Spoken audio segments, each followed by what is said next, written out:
Certains pourraient penser, aimons la Vierge Marie, voilà un conseil pour des gens déjà sur le chemin de la sainteté. C'est si simple à dire, comme si on pouvait commander un sentiment pour quelqu'un qu'on ne voit jamais. Et si on ne sent pas d'amour pour elle, doit-on attendre que la grâce nous tombe sur la tête? Aimer la Vierge Marie, est-ce, oui ou non, à votre portée dès aujourd'hui? C'est la question à laquelle je me propose de répondre. Chers amis fidèles du Padre Pio, bonjour. Aujourd'hui, je vous propose un aperçu très rapide de deux sources où j'ai trouvé quelques perles de la vie du Padre Pio. Pardon pour mon anglais. Padre Pio, The True Story, Padre Pio, l'histoire vraie, de Bernard Ruffin, publié, je crois, à compte d'auteur, parce que malgré mes recherches, je n'ai pas réussi à trouver la maison d'édition. Et un autre livre, Enzo Bertani, La mia vita a fianco de San Pio da Pietrelcina, c'est-à-dire Enzo Bertani, ma vie aux côtés de San Pio de Pietrelcina, de Lina Calegari aux éditions Paolini. Par exemple, auriez-vous aimé être secrétaire du Padre Pio, le fréquenter de près, l'observer et l'aider, et puis subir aussi son influence quotidienne? Bien sûr, évidemment, quelle grâce insigne, mais quelle responsabilité en retour? Eh bien, c'est ce qui est arrivé à Enzo Bertani.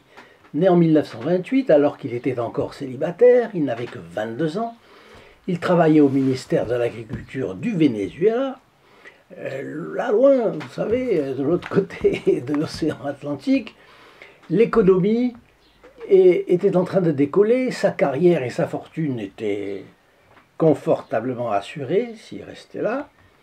Et puis son frère, habitant aussi au Venezuela, passe ses vacances en Italie. Évidemment, leur famille est d'origine italienne. Et puis il va à San Giovanni Rotondo, il rencontre le Padre Pio. Il revient au Venezuela, il raconte ses vacances. Sérieusement interpellé par l'enthousiasme de son frère, Enzo se rend en 1950 à San Giovanni Rotondo et au contact de notre bon capucin, décide de tout abandonner et il déménage à San Giovanni Rotondo en 1951. Intéressant parce que il va avoir tellement confiance au Padre Pio qu'il va lui présenter ou lui montrer, ou je ne sais pas comment, plusieurs de ses amis pour se marier, et le Padre Pio va écarter chaque fois, il va écouter le conseil de Padre Pio, jusqu'au jour où le Padre Pio dit oui, voilà, ça oui, celle-là c'est une femme pour toi. Et il aura 3 enfants. Il va être choisi par le Padre Pio pour être son secrétaire, et il le restera presque 20 ans. Il s'occupera de la trésorerie du Padre Pio, ainsi que de répondre à l'abondant courrier du Père. Et du coup, il a été témoin d'innombrables fioretti. Et c'est une femme, professeure d'université, Lina Calegari, qui, ayant compilé ces témoignages innombrables dans un ouvrage fort intéressant, celui que je vous ai cité, et va le publier. Et ça a été publié régulièrement plusieurs fois. Alors habituellement, après la récréation de l'après-midi, les frères du couvent se retiraient dans leur cellule pour faire la sieste. Et ça se comprend bien. Ça se comprend bien parce que il fait chaud en Italie. Et ils dorment peu, ils se lèvent tôt, tous, et voilà qu'une sieste est importante. Le Padre Pio utilisait ce moment à se reposer, mais surtout à prier, et à prier le chapelet, assis sur une chaise de paille sur le balcon de sa cellule. C'est en réalité tout au long de la journée qu'on pouvait voir le Padre Pio égrener son chapelet. Dès qu'il avait un moment libre, il priait le chapelet. Pour lui, le chapelet était sa prière habituelle. Il disait son arme contre les puissances de l'enfer, tout carrément. Aimons la Sainte Vierge, Marie, disait-il. Donnons-lui tout notre amour et prions le rosaire qu'elle-même nous a enseigné. Alors, aimer la Vierge Marie, est-ce à votre portée? Eh bien oui, parfaitement. Je vais vous le dire pourquoi. Parce que l'amour, ce n'est pas sentir, ni ressentir. Sentir ou ressentir, ça peut arriver. Mais ce n'est pas le fondement de l'amour.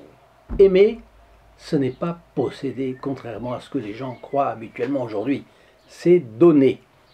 Dans l'Évangile, notre Seigneur Jésus-Christ ne dit-il pas « Il n'y a pas de plus grand amour que de donner sa vie pour ceux qu'on aime ».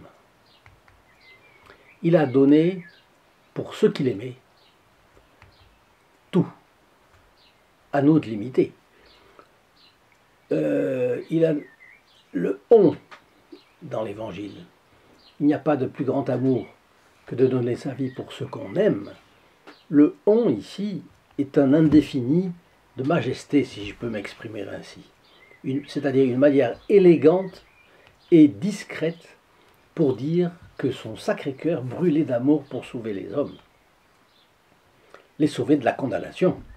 Et en effet, il a donné pour nous sa vie, sa mort et tout son sang. L'amour, c'est donner.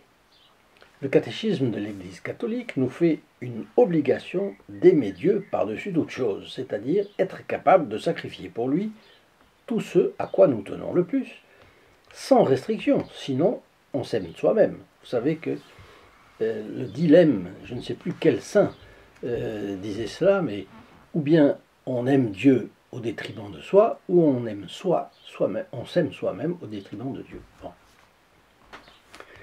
Si on veut être conséquent avec notre foi, c'est jusque-là qu'il faut aller. Bien. Alors, aimer la Sainte Vierge, comme nous le recommande Padre Pio, c'est la vénérer. À notre Seigneur Jésus-Christ, vous savez qu'on voue le culte d'adoration. À Notre-Dame, le culte d'Hyper du lit. À tous les autres saints, le culte du lit. Eh bien, aimer, c'est d'abord admirer. Admirer. Mirer, voir, regarder vers. Et regarder vers avec émerveillement. Vous savez que saint Thomas d'Aquin dit que admirer fait vivre dans l'âme l'objet admiré. Si vous aimez d'une manière extraordinaire Notre-Dame de Paris, au point qu'en passant tous les jours, vous l'admirez, vous la contemplez, elle finit par vivre dans votre âme. Si notre Seigneur Jésus-Christ a regardé avec émerveillement Notre-Dame, nous devons le faire aussi, parce qu'il est le modèle en tout. Alors, aimer, c'est louer et vénérer. Aimer, c'est remercier. Aimer, c'est demander pardon. Aimer, c'est demander aussi. Aimer, c'est aussi demander et être résigné à attendre avant d'être exaucé de la grâce qu'on demande. Donc, tous les aspects de la prière. Lorsque le Padre Pio nous recommande d'aimer et de donner tout notre amour à Notre-Dame, c'est qu'il nous incite à témoigner notre amour à Notre-Dame. Et le témoigner le fera grandir. L'amour doit se montrer. Avoir des égards pour Notre-Dame, c'est répondre avec affection à toutes ces grâces données dans le passé et données dans le présent. Avec abondance et affection, comme vous le savez bien. Donc c'est laisser de côté notre égoïsme sec. Nous sommes tous comme ça. Nous avons tendance à un égoïsme sec. Comme quelqu'un qui demande et se sent frustré, par exemple, de ne pas recevoir. Alors, aimer, c'est répondre au trésor de grâce qu'elle nous a concédé, et lui donner une affection réciproque en retour. C'est lui demander pardon d'avoir si peu d'amour pour elle. C'est lui demander des grâces pour l'Église qui en a besoin, pour nos relations qui en ont besoin, pour nous qui en avons besoin, afin de suivre le chemin qu'elle veut que nous suivions.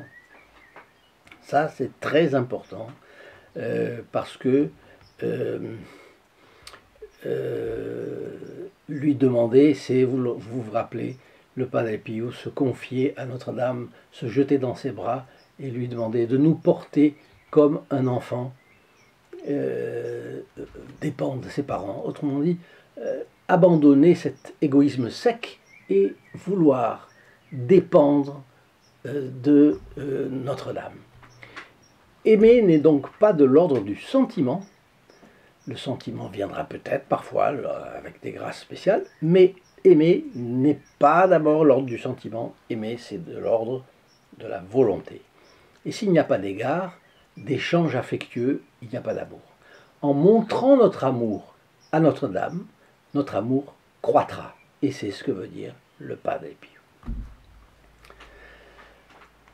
Une autre perle. Le Padre Pio disait qu'il puisait ses forces en Marie.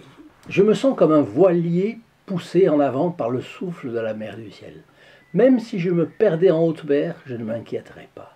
Je ne me sens jamais en danger, car elle me guide spirituellement. Elle m'accompagne au confessionnal et me permet d'aider mes frères et sœurs. Elle me montre les nombreuses âmes couvertes par le voile de sa miséricorde dans l'attente de l'absolution qui détruira tout mal. Je lui demande toujours de s'approcher de moi et de me faire savoir ce qu'il faut dire, et je la prie d'inspirer à mes filles et fils spirituels les demandes qu'ils doivent m'adresser. Et j'ai la certitude qu'elle m'écoute. Son secrétaire Enzo Bertagni, dont nous parlions tout à l'heure, a été témoin de choses incroyables. Par exemple, il recevait des monceaux de lettres du monde entier, dans toutes les langues possibles et imaginables. Même avec l'aide d'un secrétaire doué, il aurait été impossible de tout lire, tout éplucher, déchiffrer les écritures, traduire les langues. Le Padre Pio prenait les enveloppes, les tournait et les retournait dans ses doigts et savait déjà les grâces qu'elle demandait par son intermédiaire. Bon, cela ne tient déjà plus du Fioretti, ça tient du miracle. Bon. Et tout naturellement, Enzo Bertagni était témoin de cela. Un jour, il ose cette question au Padre Pio. Avez-vous vraiment vu la Sainte Vierge? Qu'a répondu le Padre Pio? Oui, pendant la Sainte Messe, chaque matin elle est à l'autel avec Jésus. Et une autre fois, un prêtre lui demande si la Vierge Marie lui a déjà rendu visite dans sa cellule, parce que il avait été discret en disant cela, mais il voulait savoir plus. Le Padre Pio répond avec une pointe d'humour. Bon, vous devriez plutôt me demander s'il est arrivé qu'elle n'y soit pas. Son sourire maternel m'encourage à continuer de servir en ce monde dont je voudrais partir. Et il ajoute cette belle révélation. Je suis toujours dans les bras de Notre-Dame et elle me regarde avec tant de douceur. Voyez que je vous ai ici rajouté dans la description 2 vidéos. Vous avez une vidéo en rapport directement avec celle-ci, là, et puis vous en avez une autre en bas qui va vous ouvrir l'horizon sur des choses que vous pourriez approfondir. Je vous souhaite une très bonne journée. Au revoir.